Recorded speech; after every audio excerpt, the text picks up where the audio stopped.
Passiamo ora alla categoria assoluti femmine, sempre dei 100 stile libero.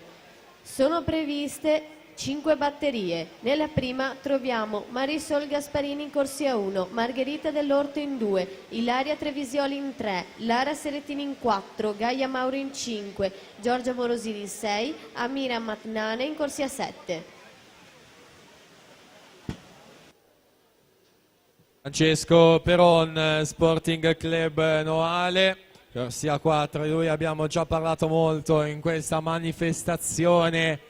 In vantaggio corsia numero 4, nessun problema per entrare negli 8 che faranno la finale nel pomeriggio. 52.05 il miglior tempo assoluto. Cescon 52.89 terzo, Campostrini 53.84 ottavo.